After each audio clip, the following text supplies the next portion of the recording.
कि अब एक जुर्म तब जुर्म है जब उसको करने वाला फ़लस्तीनी है तो जुर्म है। अगर अगर वही जुर्म जो है वो एक इज़राइली जी हाँ। करता है तो वो जुर्म नहीं है। सैकड़ों लोगों को मारने के बाद, वहाँ पे सैकड़ों लोगों से इज्तिमाई ज़्यादतियाँ करने के बाद, जी। बच्चों को अगवा करना जो है ये सारे का सारा लीगलाइज़ हो जाता है इस कानून के तहत। और इस वक़्त जो रजीम चेंज करने की आप बात कर रहे हैं, ये अगर कोई मुआवज़ा हो जाए तो बहुत अच्छी बात है कि वहाँ पे मिड टर्म इलेक्शंस जो हैं वो डोनाल्ड ट्रंप हार जाए और इधर से नेतन्याहू जो है नवंबर वो अपने इलेक्शन हार जाता है। तो उसके दुरुस्त। नतीजे में कोई ऐसी लीडरशिप आ जाए या फिर जिसके वहाँ के और अवाम यही एक जो कोई रास्ता है।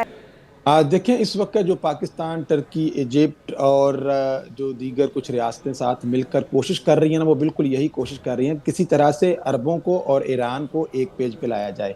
देखें अभी तक जो अरब्स कंट्री हैं उन्होंने ईरान जो है वहाँ पे मिलिट्री बेसिस को अटैक कर रहा है, लेकिन वो काउंटर अटैक आपको करते हुए नजर नहीं आते सिवाय यूएई के जो कि थोड़ा सा हॉकिश हुआ पड़ा है टुवर्ड्स इसराइल। ये वो क्रिटिकल लम्हा है जिस लम्हे के अंदर अगर आज उम्मत मुसलमान जो है वो इकट्ठी हो जाती है तो ये सबसे ज़्यादा सिग्निफिकेंट मोमेंट होगा उम्मत मुसलमान के लिए पूरी दुनिया के अंदर कि इस वक्त अगर अरब रियासतें इस बात पे राज़ी हो जाती हैं कि ये जितना भी मिलिट्री स्ट्रक्चर इस वक्त मिडल ईस्ट का है जिसके अंदर अमेरिकन मिलिट्री बेसिस आपको नज़र आती हैं, वो बेसिस रिमूव करने के लिए ये ममालिक भी जो हैं ये आवाज़ उठाएं और फिर अमेरिका जो है वो यहाँ से अपने अड्डे ले जाता है और उसके बाद एक ऐसा मिलिट्री स्ट्रक्चर बनाया जाए यहाँ पे जिसके अंदर पाकिस्तान, इजिप्ट, टर्की जो है वो और दीगर चाइना और रूस को भी साथ मिलाकर इस खित्ते के अंदर इस खित्ते को चलाने वाले मुल्क ये खित्ते के ममालिक ही हों। कोई बाहर से आके जैसे पहले यहाँ ठीक। ब्रिटिशर जो थे वो मिडल ईस्ट को रूल कर रहे थे, फिर अमेरिका आ गया। तो ये बड़ा क्रिटिकल मोमेंट है जिस मोमेंट के अंदर ये तमाम ममालिक मिलकर अगर तो एक टेबल पर आ जाते हैं तो ये हमारे लिए बहुत सिग्निफिकेंट मोमेंट है। अगर नहीं आते हैं तो ये उतना ही खतरनाक लम्हा होगा अरब रियासतों के लिए भी और इटसेल्फ ईरान के लिए भी। अच्छा, एक तो फानी साहब, ये जितना भी इंतहा पसंदों का टोला है ये अपनी मनमानियाँ अमरीकी अवाम की हिमायत के बगैर अपने इत्तेहादियों को तो वैसे ही अपना वो मुखालिफ बना चुके हैं। नेटो से बड़े खफा हैं, वो कहते हैं कि जी नेटो हमारे मुश्किल वक्त में काम नहीं आई, हम इनके मुश्किल वक्त में इनके काम नहीं आएंगे। तो उनकी तो बात ही छोड़ दीजिए, यूनाइटेड नेशन को वैसे वो घास नहीं डालते, किसी खातिर में नहीं लाते। तो अमरीकी अवाम के मैंडेट के ख़िलाफ़ जाके उनकी सेंटिमेंट्स के ख़िलाफ़ कब तक ये सर्वाइव कर पाएंगे? और ये जो 8 इस्लामी ममालिक ने इस पर इख्तलाफ किया, जिसकी मजम्मत की है, जो कनेसेट ने एक शर्मनाक बिल पास किया है मुसलमानों को उनके कत्लेआम का, उनको फांसी देने का, इस पर आप क्या समझते हैं कि अमल दरामद करने में कोई रुकावट हो पाएगी या इसको भी मनमाने अंदाज में नेतन्याहू पाए तकमील तक पहुँचाएगा?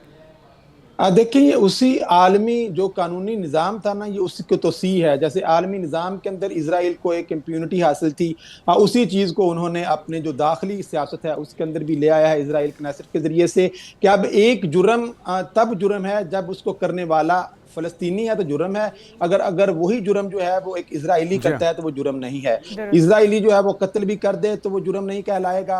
वो दूसरे के घर में घुस जाए, वहाँ पे आबादकारी करे। 515 से ज़ायद इस वक्त इलीगल सेटलमेंट्स जो हैं वो वेस्ट बैंक के अंदर इसराइल जो है वो बना चुका है और इसी तरह से वहाँ पे रेफ्यूजीज जो कैंप थे, जितने भी पनाहगज़ीनों के कैंप हैं, उनको डिस्ट्रॉय करके सैकड़ों लोगों को मारने के बाद, वहाँ पे सैकड़ों लोगों से इज्तिमाई ज़्यादतियाँ करने के बाद, जी। बच्चों को अगवा करना जो है ये सारे का सारा लीगलाइज हो जाता है इस कानून के तहत। लेकिन अगर ये जुर्म, इनमें से एक छोटा सा जुर्म भी इस मज़ाहमत अगर करते हैं फ़लस्तीनी इसके खिलाफ कि भाई वेस्ट बैंक के ऊपर आपका कानून नहीं चलता है, वेस्ट बैंक इंटरनेशनल लॉ के मुताबिक इसराइल का हिस्सा नहीं है, तो आप यहाँ इन सेटलमेंट्स के अंदर किस तरीके से ये कानून लागू कर सकते हैं? तो इस मज़ाहमत को वो दहशतगर्दी करार देते हैं और इस दहशतगर्दी का उन्होंने 90 दिन के अंदर सजा जो है वो मौत जो है वो उन्होंने इस कानून के अंदर लिखी है। अगर वहाँ पे जो एसोसिएशन और सिविल राइट्स इवन इसराइल के अंदर ही मौजूद है, उसने सुप्रीम कोर्ट के अंदर इस कानून को चैलेंज भी किया है कि ये कानून वेस्ट बैंक के ऊपर लागू नहीं होता है। देखिए ये सारी चीजें हमें क्या बता रही हैं कि इसराइल कि दुनिया के अंदर जुर्म की अब आइडेंटिटी के ऊपर होगा। ये बिल्कुल जैसे साउथ अफ्रीका के तो अंदर इसको अगर था। फानी साहब अगर जोड़ लें अमरीकी अवाम से या फिर यूरोपियन कंट्रीज से या नेटो ममालिक से, क्या उनकी मज़ाहमत, उनका इन इक़दामात से इख्तिलाफ ये रुकवा पाएगा इन काले कवानीन को, चाहे वो ईरान की जंग हो या फिर ये कानून पास होना, या इसकी रुकावट क्या बायस बन पाएगा ये सब कुछ? देखिए ऐसे कब आलमी जो प्रेशर है ना, ये हमेशा जो रियासतें थोड़ी सी सेन रियासतें होती हैं, जहां पे कुछ सेन लीडरशिप होती है, पहली बात तो यह वहां पे ऐसे कानून बनते ही नहीं है। तो बिल्कुल। जहां जहां पे ब्रूटल माइंडेड लोग जो हैं वो और मॉन्स्ट्रस अप्रोच के तहत वो आए हुए हों, तो वहां पे आलमी दबाव कुछ नहीं करता है। गुज़िश्ता 80 सालों से यूनाइटेड नेशन में कितनी करारदादें हैं जो फलस्तीनियों के हक में पेश की गई और पास की गई, और और इसको जिन्हें अमेरिका जो डोनाल्ड है वो ट्रंप ने वीटो किया है। ये जो वीटो करता रहा, तो क्या मतलब उसका अच्छा, इम्पैक्ट जाते निकला है। जाते डॉक्टर देखें, फानी साहब, अगर अगर इसका इख्तिताम होता हुआ देखते हैं तो किस सूरत में देखते हैं? क्या इजराइल नेतन्याहू अगर रिजीम चेंज की सूरत में हट जाते हैं, इजराइल में कोई रिजीम चेंज होता है या फिर यहाँ पर अमेरिका में रिजीम चेंज होता है, तभी इन जंगों का खात्मा या अमन हो सकता है इस खत्ते के अंदर? अदरवाइज ये कशीदगी, ये सूरत हाल इसी तरह से जारी रहेगी, वो चाहे फ़लस्तीन है या फिर ईरान है? देखें, पहली बात तो ये है कि इस वक्त ना जो नशिस्तन गुफ्तन बर्खास्तन से आगे बढ़ कर ना आलमी रहनुमाओं को और अरब मुस्लिम ममालिक जो रहनुमा है ना, उनको कुछ करना पड़ेगा। देखें, अब टर्की के अगर ताल्लुकात हैं इसराइल के साथ, इजिप्ट के अगर ताल्लुकात हैं सिफारती, अगर वो ये कहता है कि कैसे डिप्लोमेटिक रिलेशन ख़त्म करते हैं, आप जो हैं ये जुल्म सितम बंद करें फ़लस्तीनियों के ऊपर, तो आज ही आपको उसका इम्पैक्ट नज़र आना शुरू हो जाएगा। आलमी बरादरी भी कॉम्प्रोमाइज़ है, मुस्लिम अरब जो लीडरशिप है वो भी कॉम्प्रोमाइज़ है। तो इस सारे सिनारियों के अंदर ये नेतन्याहू जो जालिम और जाबिर हुक्मरान है, उसको ये शाय मिलती है कि मैं इसको, अभी आज तक उसका कुछ नहीं हो सका।